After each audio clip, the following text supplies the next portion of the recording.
Hey guys, welcome back to Chaotic TV. We're bringing more selected games from IronSquid Chapter 2. This is Group A, and on, this is called Abyssal City, in the bottom, in the right side, at about 3:30, 4 o'clock position, we have the Blue Zerg playing.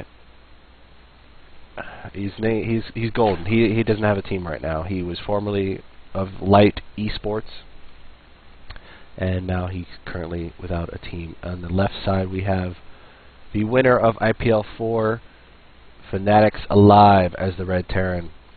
Now, the thing about Golden, which is why I was stumbled a little bit, is that he is teamless, but he was formerly of Slayers, and then he went to Light Esports, and then he joined the now defunct Quantic Gaming, and is once again teamless, looking to join an international team.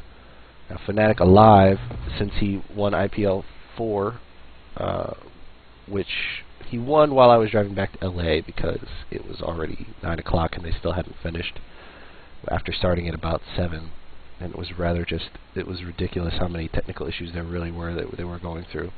But he did win, and I think Squirtle was his opponent in that fight, and who took second place for Team Startale. So we have a TVZ here, and we're going to have to see exactly what these two players go against. If we see any kind of muta play out of Golden, which is making kind of a resurgence recently, thanks to the likes of DRG and ST, and who have always been muta players, but meta is a cyclical type of thing. What play used to be there comes back with a little tweak. And now we have a gas first after Fast Command Center, which has been completely spotted by Golden. And here's the nameplate for you. Now these two names are on their Korean server, I believe. They played this on the Korean server, and the next two games have different ID tags with them. So, but we'll see what happens. We finally see a hatch come down, or not finally, but he's had a hatch down for a while, and they're about even up. Only 10 seconds off a piece. We'll see what Golden does to even up this score, because you want to either put on enough aggression so you can take a third base as a Zerg. If you see a fast command center coming down out of a Terran, and if you're a Terran, you want to keep them on 2 bases with a little bit of aggression of your own. Now we see a little tag your it type of thing going down between this drone and this SCV, and the drone will do his own sort of scouting while he's back home. We see 100 gas now for Golden, and what is he going to do with it? He starts the Zergling speed. Always a good choice. 2 queens coming out for Golden, and the factory coming out for Fnatic's Alive. Pardon my voice of death right now. I'm still getting over being sick, and StarCraft is the best way I know to pass time, be it playing or just casting myself. But I don't ever cast myself.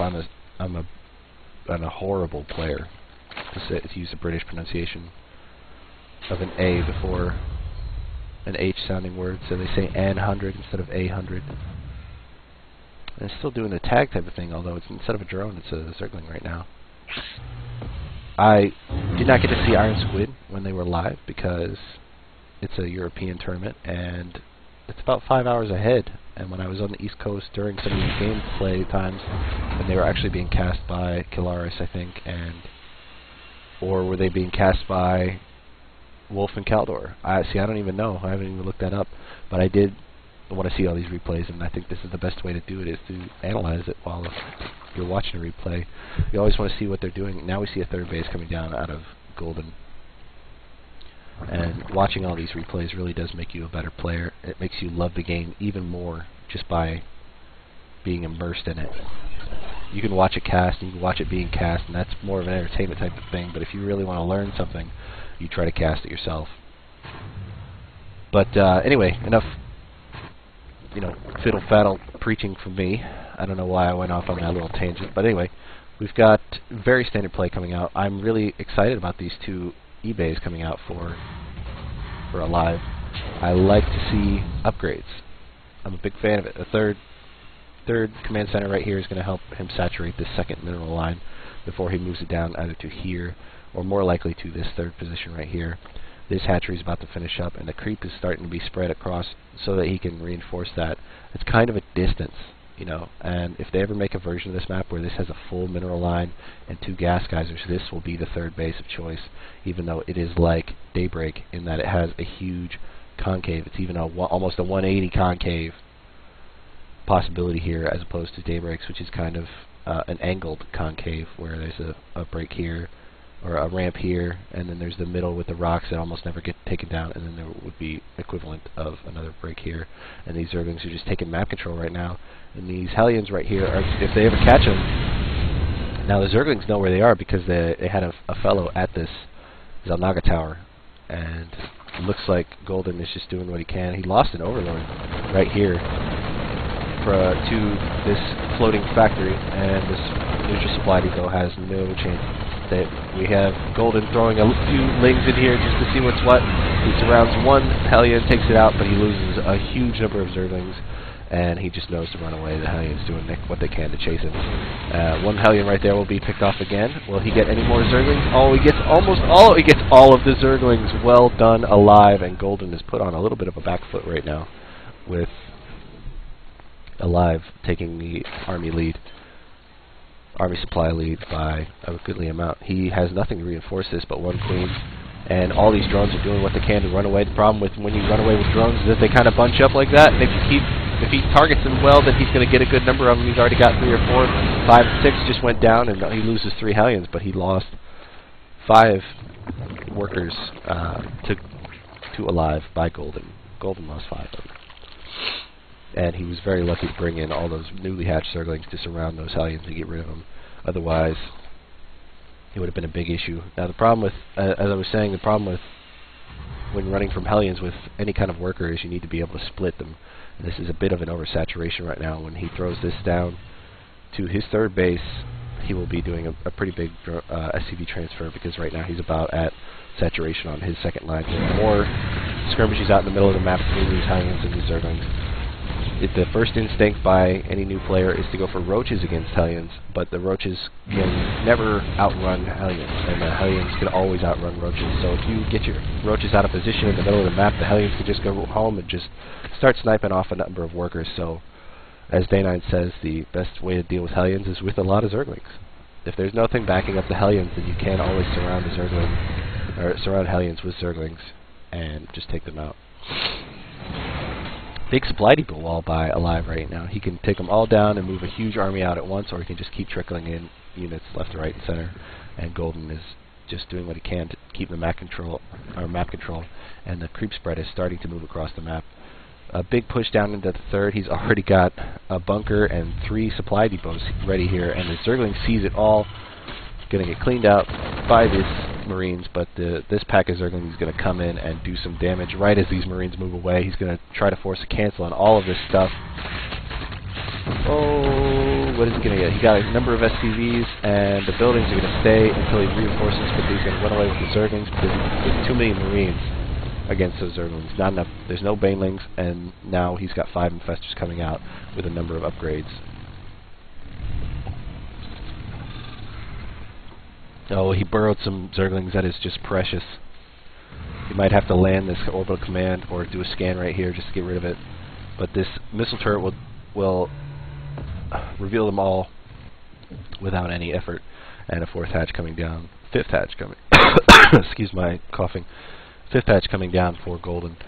And he's just taking a pretty commanding lead on map control and just base number, which is always good for a Zerg. You want to be able to truly become the swarm when you are a Zerg, and Alive looks like he might be doing some long drawn-out drop play when he's going to have a long path up across this northern part.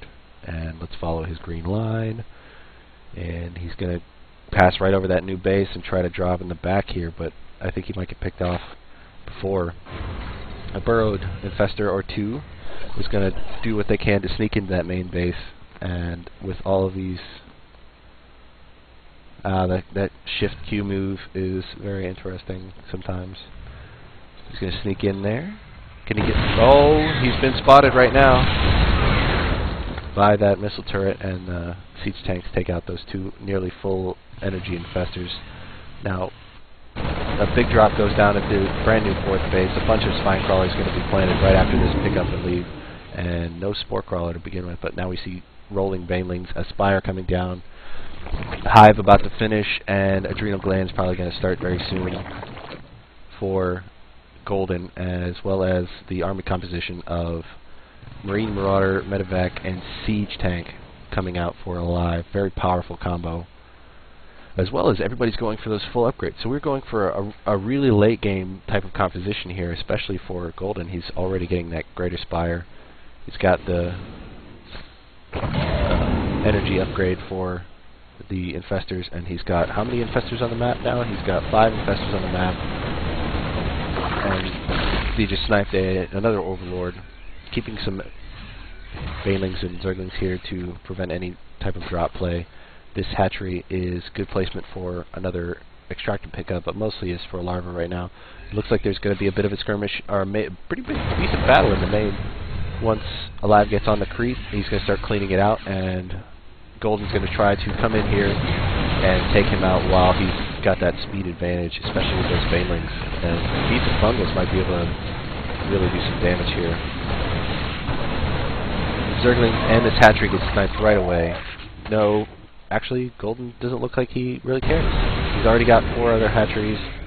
He's got a macro hatch in the main. A drop goes down right here outside of the range of the spine crawlers, and Alive picks up and runs right as is necessary. The Fungals are going to drop right now.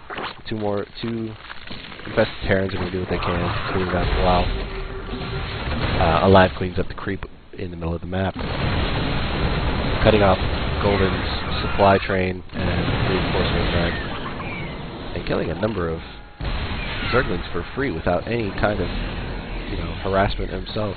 And if he gets these tanks sieged up and just doing splash damage on all of these light units, he's going to do some very heavy supply damage to Golden very quickly. Oh, look at all this! If he were able to get in before those siege tanks did their damage, but Golden takes a heavy supply dip, but he reinforces with a number of lings. The Broodlords here are actually doing a great thing in his 3rd base. His 3rd mining base gets sniped. That's a huge blow to Golden's economy, losing that 3rd base. I can't believe I missed it. Sorry, viewer. And Broodlords are on the map, and now a few more infestors are coming down, but we don't have any other corruptors on the map. We have 1 more corruptor on the map, and no more Broodlords in production right now. We see corruptors coming out, and Zerg Flyer Carapace coming out, and 3-3 coming down for Alive, which is really going to start hurting these light armored units as soon as it finishes. This Zergling this Marine seeing everything on that Zelnaga tower, and this Hellion doing what he can to clean out the other one. Now these two players are really going for the late game, and I'm curious to see what kind of composition that Alive is going to go for in the end. Is he going to go for a mech style as denoted by these 3 Thors? Is he going to start chunking out a huge number of siege tanks, or is he just going to do a mech Marauder, a Thor Marauder with a bunch of Marines type setup?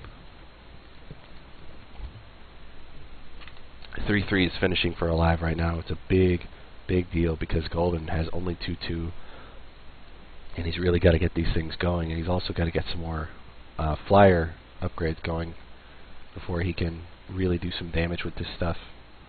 He's staying a little less than max, so he can remax, or he can build a couple more units on wherever he needs. A little bit of a Ling run by over here, but he's going to lose it to the great, what do they call that? I don't even know what they call that. Sim City, that's the word for it. The Sim City of that 3rd base. Got a siege tank in the back and a bunker in the supply depot, so I'll have to funnel through here. And the Marines there to block everything larger than a Zergling. So we see a ton of infestors on the map now. We have a total of 10 infestors on the map, 3 Queens, 6 Broodlords, and we see ship weapons coming in for Alive, which is a big get when you have 6 Vikings on the map. They have 2 attacks apiece, so that's +1 each attack. Only a few number of corruptors here, and if they don't split well enough, everything's going to be bad. But these Broodlords are doing what they can to take out these light units, and the Thors are taking what they can as well as doing damage to these clustered air units, but the Marines and Marauders are just spinning underneath, trying to pick up all they can. Golden and the supplies right now are about even up, but the Broodlords are still clustered along with these Corruptors, and these Thor shots are just doing hella damage, losing Corruptor after Corruptor to these Thor shots with the long range. They're not being targeted right now, but all of this Marine, Marauder, Thor is being cleaned up by Golden with the reinforcements. Well held by Golden. The Baneling hits were huge, and he lost a number of Infestors, over 7 of them, and he's reinforcing 3 more Infestors, 3 more Broodlords, and 3 more Corruptors, as well as the production for Alive is off the charts. Look at all of these buildings in production. The upgrades are finally coming out for the Flyers of Golden, but he still doesn't have those ground army upgrades. And a little skirmish between Corruptors and the Vikings in the middle of the map. The sensor tower here is a big deal for Alive. He knows whatever's coming around, and he's taking the long route, making sure his 4th is set up and safe. He's putting down some more spine crawlers so it can't get sniped again. The 3rd base is back up and running. 4th base has plenty of harvesters, and Alive has taken his own 4th base with a planetary. That's very decent type stuff. He's going to put a planetary here, or he's going to build more orbitals for more mules and start sacrificing out some of those SCVs so he can get a larger army count. Now, we saw the first late game attack push from Alive foiled. Is he going to go for a slightly different army composition, or is he going to keep building up these stores and then maybe throw in something different like a number of Ravens, or is he going to throw in some Banshees? But it looks like he's just adding on a huge number of Vikings to this Thor count, and he's keeping up the bio play behind it. A few more legs come in just to check out what's going on. He sees a number of production facilities, so it's a pretty decent place to put them. Just because there is a limited amount of space in the main after you fill it up with supply depots and for other production facilities, and you need all of the ones you can get as a Terran. That's actually something that a lot of pretty big drop coming down here, cleaning out the half base by Alive on Golden's side, taking out the extractor and cleaning up a number of drones. 33 drones killed by Alive in this game. It's a huge economic blow, and all the creeps cleaned out here, and it just was skipped over completely. These rocks have yet to be killed, which is very interesting to me. I think that Alive and Golden would both want those killed so they have easy access to each other's half base in the middle. But I guess they're just more comfortable going up these Zamrada sides, and these Banelings better do what they can to get away from those siege tank blasts. Another main attack coming up right here. Everything's clumped up in the air, and all these Vikings do splash damage, as well as the Thors. So everything's running in right now. All of the huge tank blasts going off against these Zerglin Baneling mix, and Golden pulls back so he can draw things away from those splash damage of these tanks. Tanks doing friendly fire damage on those Marauders right now as I'm saying that. Big stim forward with almost no medevacs from Alive, and the fungal Vikings are taken out, one-shotted by this huge group of Corruptors. And a big old attack right now. Broodling's coming down, and the Thors are doing what they can to target all these air units. The Vikings are just getting melted away, and the stim under was a bit too late. He's picking off a number of these air units, but there's not targeting anything. The Broodlings are doing their damage, and all of the Alive Terran units are getting mopped up. There's no more bio on the ground, and all this mech is getting gone with an 80 supply lead for Golden right now, and he's just going to keep pushing forward with these Broodlords on the high ground. Oh, if that tank got off another shot, he would take out an Infestor in his dying blow. A 4th being blocked by a Zergling right now. A main 4th being blocked by a Zergling right now. Alive on 3.5 bases, only 2 of them mining. Big Broodling shots against this planetary. It's going to die. A number of medevacs are out right now, but there's not enough to hold off against Golden's push coming down. And I'm curious to see what happens. Is Alive going to throw anything else at this, or is he just going to tap out? There's 3-3 coming down for Flyer, Carapace, and Melee. Does he have Adrenal Glands? He does not have Adrenal Glands. He doesn't need it. A bit of a desperation drop by Alive, but it's going to get picked off by 15 Corruptors, and there's nothing here to heal all of these Marines, and he's down again by 80 supply. Golden taking a huge lead, and I think Alive's GG from Alive, and we will move on to Game 2. This was on Abyssal City, and it's Group A of IronSquid Chapter 2. Match number, I think, 4. So, from Chaotic TV, I am KO, and I thank you for watching. We will see you in Game 2 in just a second. Cheers.